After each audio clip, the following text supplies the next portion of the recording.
Ngawo ke lamabhela sicoco sinuka intsundo nangamakhokozela njengelifu lemvula sengelabantwana xa likhithika sithi siyanamkela kulo likhaya lenkcubeko yesintu apha kwaVusilanga. Namkelwa kaloku iyo londoda imnyama, londoda imfutshane, londoda inesiswe esikhulu inekhisi madolo. Namhlanje the 25th of April is 2021 yi-Sunday. Lulo kolosuku esiye sihlale phansi sihlalutye Amathongo. I-announcement ke iseyilimileyo ithi wena mntu ndini othi uyayifuna lento kukuhlalutya ubhele uthi khawuze sincokole sibone ukuba siyenza njani lento kuba kaloku ubhele uthi ufuna uyibaleka lento kwakaloku nje kwangoku sisayibambile sithi masingene kuyo ke singakhange senze zi-announcement zininzi ngaphandle kwalethi wena mntu ofikayo kweli khaya ungalibali ukusubscribe usijoyine you share kuba kaloku nelakho ithongo elihlalutywayo mhlawumbi ukhona ozawuthi hayi uyibhudile ubhele uthi ucaciseleke ke xa kulungiswa kuyo lokono okanye omnye benefite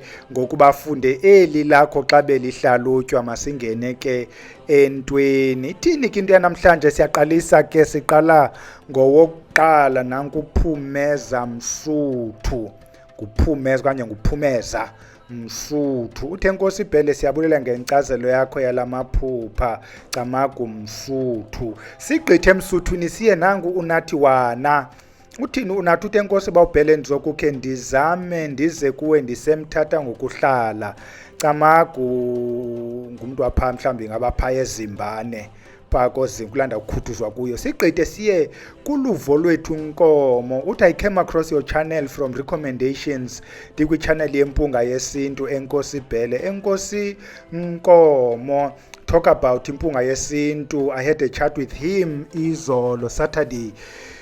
Kukho abantu banalamathongo endibona ba azawundijuda lana because afuna le culture sizulu acaciseleke ngokwe culture. Remember sithe some of amathongo kanye amathongo can be culture specific ingaske ke ucaciselwe ngumuntu understand the culture so that akubeke endaweni kwamathongo are very important. Ingaske abantu bakokwenu xa bethetha nawe kungatolika umuntu oza kulahla bathi sebezile bathetha ulahlwe ngubhele ingaske utolikeleke mntana omhle ngendlela eyiyo. Sigqithe siye kuSolomzi Siko uthe Nkosi bawo sithi camagu Siko ndiyabona uSolomzi uthanda amasiko sicamagushe kuSolomzi. Sigqithe siye kolandelayo uthi nguHappiness Thandiswa.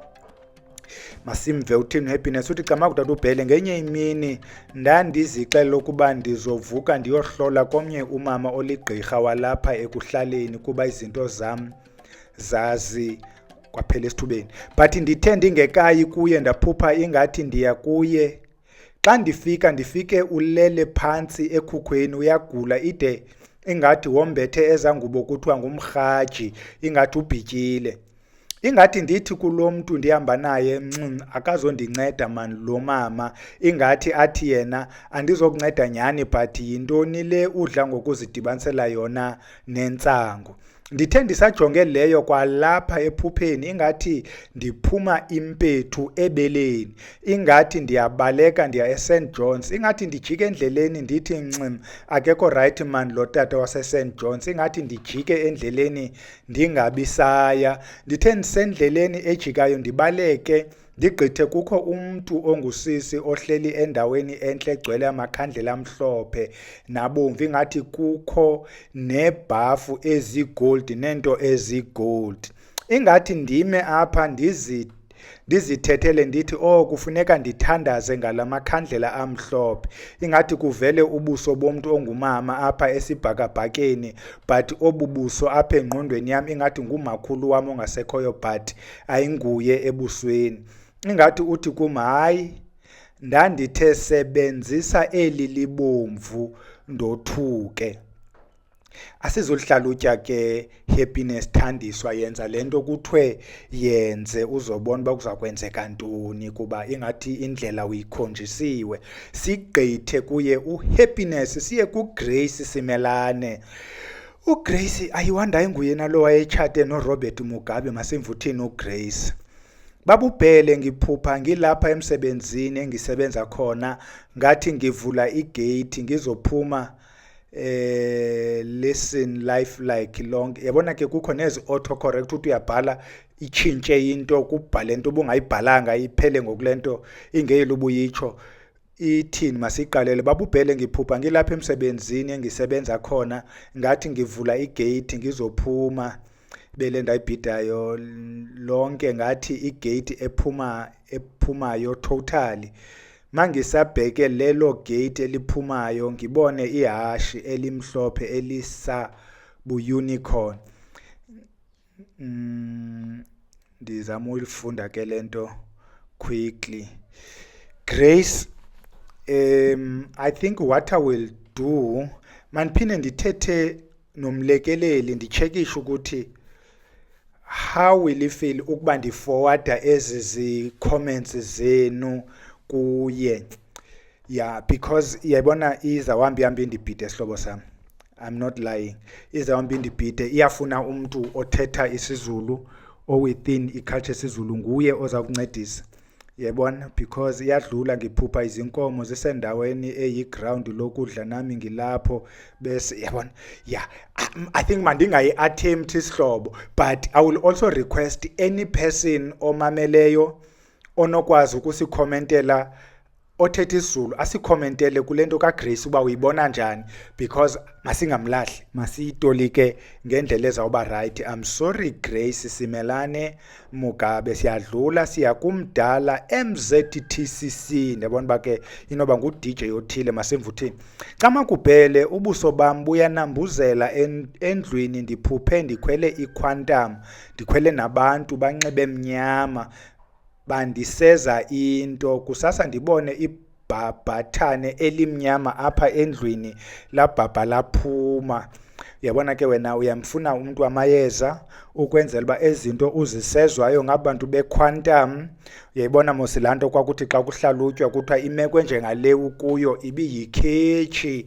Ubusekhetshini wena usezwa izinto zasekhetshini. Khawukhangele ke umayezeni othile oza kunika izinto zosela akuzame mani ungabilula ukungeniswa kwezi quantum. Sidlule siye kuyo beautiful journey. Yabona ke amagama amnandi la efama nami ndiwa-adopt. Your beautiful journey uthini? Camagumhlekazi ngicela ukucaciselwa eliphupha. Ngihambe ngisemsebenzini abantu bengibheka ngathi emagele. Ngathi ngizibheka ebusweni ngibona ngizigcobe umcako o-white. Ngabheka i-makeup container nayo i-white ine something phakathi. Ngaphinda futhi ngaphupha ngifake umcako ebusweni but isiyaphela like isiyasuka. Yeah, umcako yintona kanene? Ayonto ento ezimhlophe like ingceke bukhalamine, I don't know. Yeah, sorry, you're beautiful. La ngala ndithi ndizawucela utata impunga yesintu isize phela lapha ukwenzela ububhele angakulahli phela. Aw, you're beautiful, sorry beautiful. Sidlule siye kuphumla ntontela. Ayiwandi ungumamni uphumla uthi Camagu tata ndiyabonga.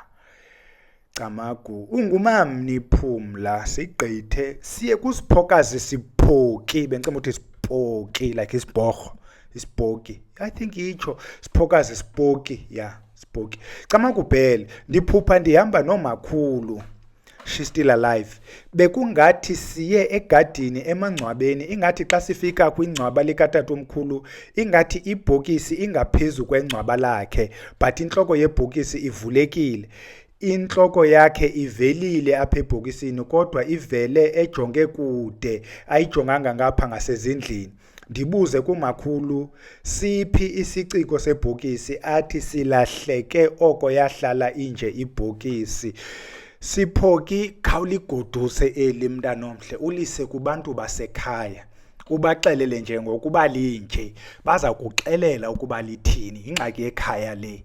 Masiyeke apha singayithethi kodwa you will see where we are headed. Ifuna abantu basekhaya kujongwe le bhokisi katata omkhulu ivulekileyo, le bhokisi katata omkhulu ingaphandle kwengcwaba. Kujongwe lo tata omkhulu ungasajonganga ekhaya ngoku ujonge le. Uyabona ingxaki lena yaphakathi kwekhaya ukwenzela uba ingabi worse kunokuba injalo ngoku lona alikho right mntana omhle liyafuna uba nilihlalele nilikhaya. You'll be surprised xa ufikayo kumakhulu ezawukuxelela ngawakhe kwangale ngxaki nje okanye nomnye apha ekhaya kuba utatomkhulu nje basekuwe nje inoba sesuka kunkosikazi wakhe sesuka nakwabanye. Yimeleni ngeenyawo ke into katatomkhulu singayiyeki, uzawude aqumbe yabona uqale ngoku nifulathela uzawunganifulatheli ke ngoku uzawufaka impama afake isihlangu afake izinyo afake izipho kutsho isidwili. Sigqithe ke siye kumbuso nkosi yabona ngala madoda aphetheyo ke la uyinkosi aphinda benawo nombuso anawo. Uthi camakutata ubhele mna ndiphuphe umfowethu omdala ongasekho emhlabeni osishiye emhlabeni last March 2021 due to long illness. So ingu-recent le nto uMarch 2021 is last month. Ndimphuphe elele esibhedlele aphethe usana oluncane kwangathi lisanda kuzalwa, alithathe alinikeze omunye engihamba naye. Ngambuza ke mina ukuthi kanti ba for all this time you were sick, were you sick because you were going to have a baby or what? Or what was it? He was looking much better and healthier, but he was still wearing hospital gown and he was getting discharged. Ingaba lisho ukuthini?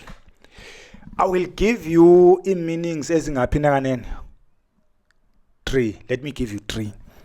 1, baye bathi if ubona umuntu ongasekhoyo like ethongweni.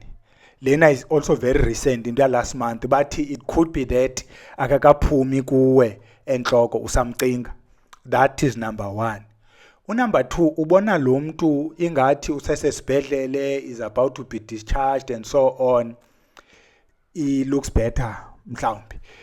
This could be ukuthi apho akhoyo is feeling much better than it was the case before. Xa sibona abantu umuntu besimbona ebegula okanye ebene problem ebenayo, xa sevela is healthier, is happier, it means has gone beyond the pain.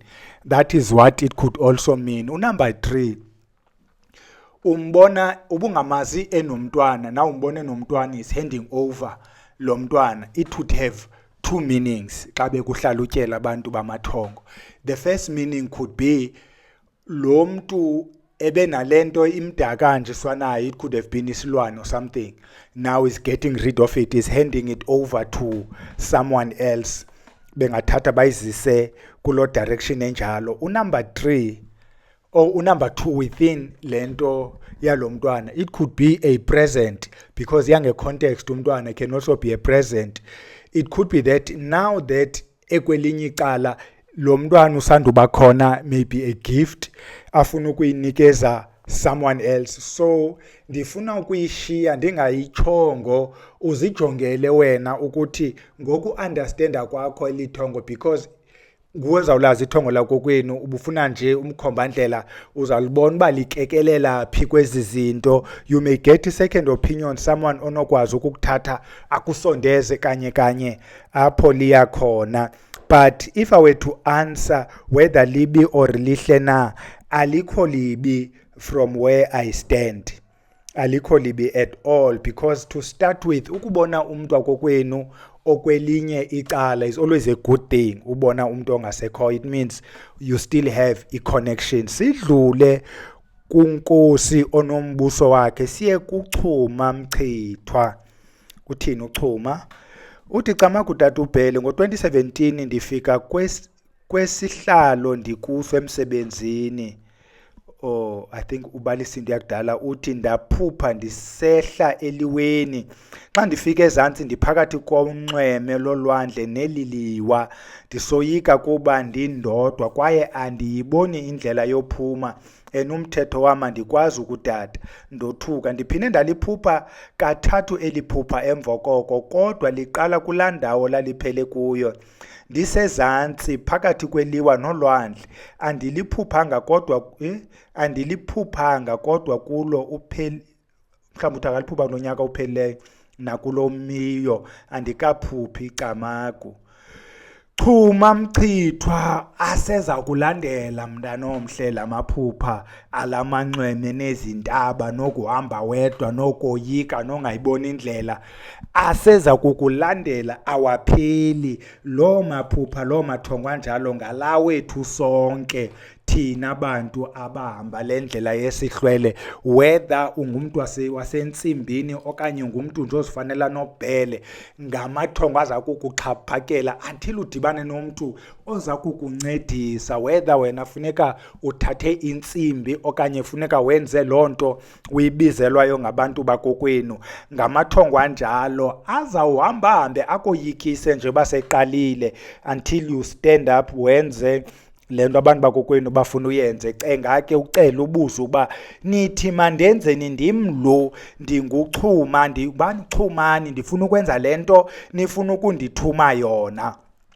La mathongo ke sihlwele yafuna uba naxa evelile ube ngumntu wena ozifundisa nowakhanyisela ngempepho nekhandlela uthi nithi makuthweni. Masigqithe ke kuchumani ndiyabona izaba inkuntsela ngenye imini masigqithe kuchuma sigqithe siya kuphumeza nkwali nanku ke unkwalisto uthi camakubhele ndiyabulela kakhulu ngento osenzela yona ndicela undihlalutyele eliphupha ndaphupha umyeni wam ongasekhoyo ingathi uyaphila kodwa uthandana nenye intombi ingathi ndilwe mna nale ntombi kodwa umyeni wam akhanyele ukuba unento yokwenza nam kodwa aphele ebuyela endlini axolise kudala lendihlupha eliphupha. Yes nkwalisto iyafana nale besiyithethile. It could be that umyeni awukamkhuphi but ke mhlawumbe akuzuba lula bomkhuphe khawuthethe naye manje uba makakukhulule udibane nomnye ubhele omhle somewhere uncume because yabona ngoku you are still stuck kulandawo. I'm not too sure ke kule ndawo athi akananto okwenza nawe what does it mean khawuliphahlele mntana omhle kodwa ke umyeni khawuzame mani ukumkhupha asithi mlibala umyeni sumlibala kodwa ke move on ukwenzela uba xa efika ubhele ecela ii-numbers ungabi nombilini uba umyeni ukujongile unike ubhele inamba. Siyagqitha siya ku-Asanda Mfihlo masijonge ufihla ntoni asanda camakubhele elithetha kamnandi uyabona ke mandiphinde ndiyifunde ngathi mnandi le nto camakubhele elithetha kamnandi ndicela uhlalutyelwa eliphupha lithini sihlobo uthi ndiphupha uPrince KB usaziwayo ethenga iportrait yakhe kum ndingumntu ozobayo umthetho wami uyayibona ke kuye kuthiwe ke ngokwasethongweni ukubona usaziwayo umntu ofamous umntu ophuma ezindabeni it could be isihlwele zakokwenu it could be into ekusa empumelelweni is a nice thing ukubona usaziwayo yabona ke ngokusaziwayo xa ezawukhupha imali ayinike wena is even nicer is even better qhubeka mzobindini wangaphaya uzobe ikhona lento apha iza kuthatha ikusekhona nabantu bakokwenu bakujongile mzobindini bayayithanda lento uyenzayo kuba kaloku sisiphiwo osiphiwe ngabo khawuzobe ke uzawuthi gqi usaziwayo othile ngenye imini.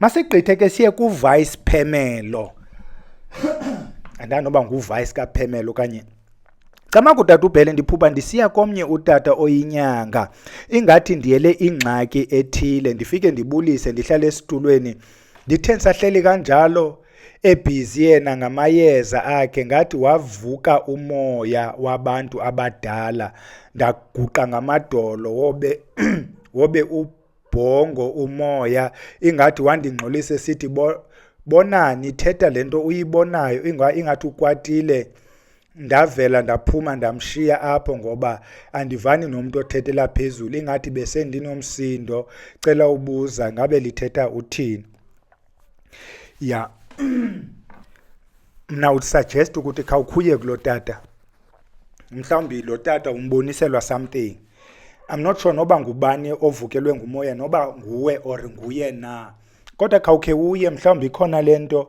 aza kuzama ngayo mhlawumbi uzawuthi naxa ufikayo ufike kumntu ebelokho naye ekulindele it could be umayezeni othile ofana uba kubekho into akuphathele yona khawuye mntana omhle Otherwise I don't really have the answer either than because andikho sure ngowuphi luvukwa ngumoya between wena naye. Yeah, masimgqithe siye kunandipha sango. Unandipha ke ndiyabona uba ngunandipha gate kuba isango igate. Xa utata uBhele mna ndiphuphe utata omkhulu wam ongasekhoyo ndimbona ndonwabile. The next thing undibonisa isitho sakhe sangaphantsi efuna ukundidlwengula ndambaleka ndimangele. This bothers me. Hayi gate girl, yayibona eli alikho lihle at all. I'm not sure what was the relationship between wena notata omkhulu. I'm not sure if ikhona into eyaziwayo phakathi kwekhaya ngotata omkhulu. Yayibona ezinye izinto xa sizichaza zihambe yayibona mos xa uzawunuka otata omkhulu bale mizwa ongabaziyo. Just check man ukuba akukho nto eyaziwayo nangotata omkhulu, kwangekho nto anayona. Because ngokwelithongo itata omkhulu ikhona into ebunyoka wayenayo kanya, yayibona. Ngoku le nyoka katata omkhulu, utata omkhulu ufuna uyifaka kuwe ngoku le nyoka yakhe. Iyafuna le nto uyiyele komnye umntu before mhlawumbi dibana nabantu banyangayo incokole le nto, because utata omkhulu lo ingasisihlwele wena sifuna uba ukhe kubekho indlela ombhekelisa ngayo kuwe xa caca uba uzawufuna imikhuba. Alikho lihle sihlobo, alikho lihle. Ngentetho yezulu they would even say lidlozi elibe lifuna ugezwa. Utata omkhulu lo masidlule singekathukwa kule mizi. Nanku Ayola noma wethu, bengicimba uthi nguAyoba. Uthini uAyola? I'm not sure noma wethu isename. Ayola is a name. Mhlawumbe noma wethu isename. Xa kutata ndiphupha ndiqabele itraki nabantu abaninzi ndigoduka. Xa ndifika ekhaya ndibona indlu enguronta entsha eyakhiweyo enkulu. Kukho ingca apha phambi kwendlu ledla ngokuphiwa inkomo, iluhlaza enye yomile. Emva koko ndibone abantwana. Xa ndifika kulo mzi wasekhaya bephuma endlini besiza. Abantwana beza kubo ke avuke ke uAyoba. Ayoba yo ekhona ngomesitsho. Usisi lo usetrakini uhamba nabantu kwiwekhaya nankuronta nantsi indlu. Uyayibona imfukamo le. Imfukamo yekhaya le uzawuyazi usisi nantsi inxopho ilihlaza enye yomile nantsi naba abantwana nalikhaya naba abantu sehamba nabo zizihlwele ezihamba nazo. Kuyiwa kwimfukamo yekhaya kha kudibane noSiyazi akhe uSiyazi akuchaza uthi Siyazi ndizocela indaba. Ufuna uvuba yintoni le ifunwayo, ithini lento yelikhaya loronta. Masidlule siye kuGrace Simelane. uGrace I think ulowa kwaMugabe. Ngiphinde ngaphupha isikhumba senyoka. Grace mandingaliqali isihlobo. Mandingaliqali sizawulifanisa namanye. We will forward kumlekeleli sibone uba engasincedisa njani. By the way, njengoba ndisitsho uba I had a chat with umlekeleli, I'm hoping ukuthi khe ndibe ne-conversation naye, because njengoba ndikhe ndatsho elsewhere ngomnye wabantu follow lento siyilandela apha ekhaya isintu purely without ukusixuba nezinye izinto. Njengoba ngoku sesizixuba, umuntu athi isihlwele nguthikolosho, uthikoloshi sisihlwele, umuntu athi izigubhu ezinto zithethayo athi yabona yonke la wili. Umlekeleli is not part of that. Ngomnye wabantu I follow, ngomnye wabantu I learn a lot from, particularly kule culture phesha kothukela, just to know izinto ezininzi. We had some discussion and both of us believe ukuthi mhlawumbi we must host each other and invite. Akashaya uBhele. Khawugqithe Bhele, Phumeza Amachaya. I wonder uMachaya akakho related unakula Machaya omhlobo nene. Uthi molo tata uBhele, sibulela ngakho konke osifundisa kona. Ndim uPhumeza Amachaya famous, okay? Ndicela uhlalutyelwa apha. That was my own insertion. Unumber 1, ndiphupha ngathi ndihleli kule bhafu igcwele amanzi ndizihlamba ngayo. Ndivele nje inhloko wona inhloko wona okay, amanzi aphela entanyeni. Unumber 2, same night ndiphupha ndihlele emanzini, this time ngathi ndisemfuleni ndiyazihlamba ngamanzi ndiwaphosa emqolo.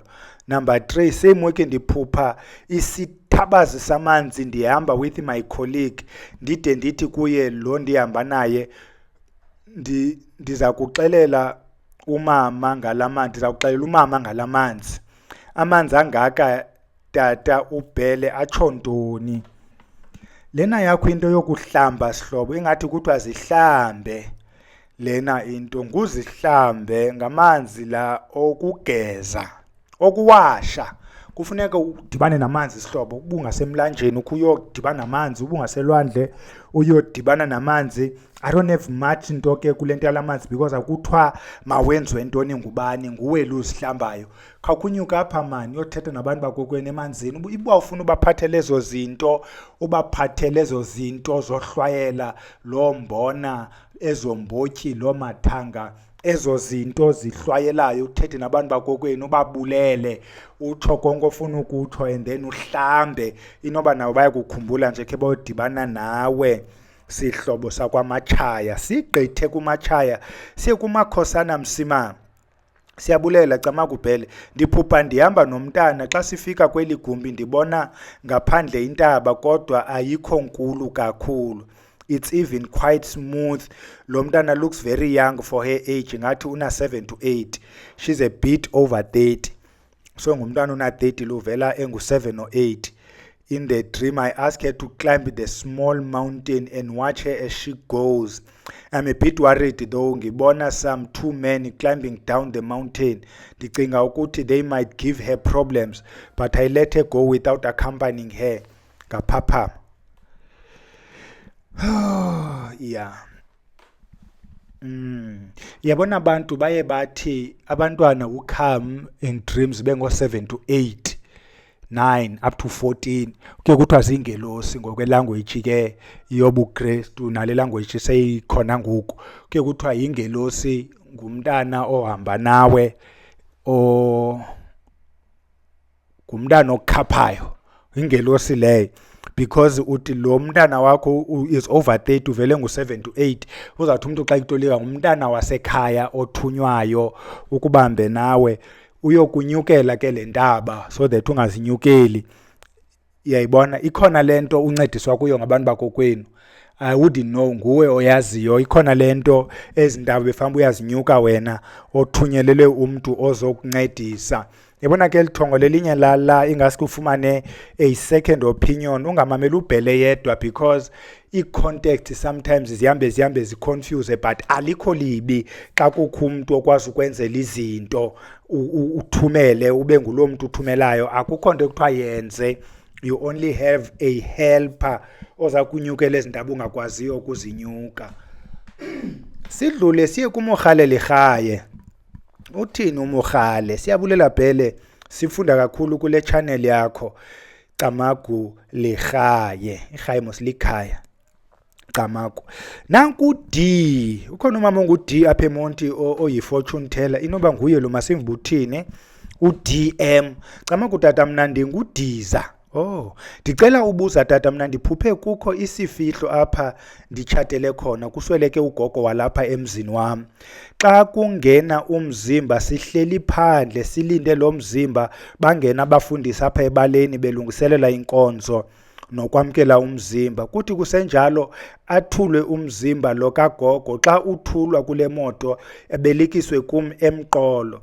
Le bhokisi beze abafundisi bayijonge nje bangayisusi kum, nayo ihleli akho mntu ufuna ukuyisusa. Oomalume noomamazala apha emzini wam nabo abamthathi umama wabo kum emqolo. Mna ndikokose le bhokisi uba ingawi yophuke kuphume esi sidumbu. Kunzima nokuhlala phantsi kum, ndaphele ndisothuka beleke le bhokisi nesidumbu. Camagu tata uBhele, ndicela undincede lindodozeni. Ndahlasimlelwa ngumzimba. Yes D. Yeah, I don't know. It doesn't sound nice. Masilinike ezi interpretations ezimbini. Eyokuqala interpretation ayikho nhle nje tu ukuthwala isidumbu. sesakokwenu mosumazala kodwa sesakomnye umzi, because esinye isiduko esiya wena uze ngokwenda abantu belikhaya bakujongile usindwa sesi sidumbu uthwalisiwe. Uyayiva laa nto? Uthwalisiwe, because ukubekwa into emagxeni kukusindiswa, kukuthwaliswa ngesixhosa, kukusindiswa if uyandiva. Ayonto intlekeleyo, na uthwaliswe sisidumbu, wonke umuntu ubukele, no one is helping. Uyayibona nje ukuba ayikho right. This is one interpretation. If this interpretation is correct, I would advise ukuthi uye kumntu ozawuhlala phansi uthethe naye, uza kubuza imibuzo ke sihlwele, ingaske uyiphendule truthfully le mibuzo. Eminye may not be comfortable but uyiphendule kakuhle, so that nizokwazi uthathana naye lo mntu, nisane apho uzawuthulwa khona lo mgxa ntoni le nto isemagxeni, lo mthwalo.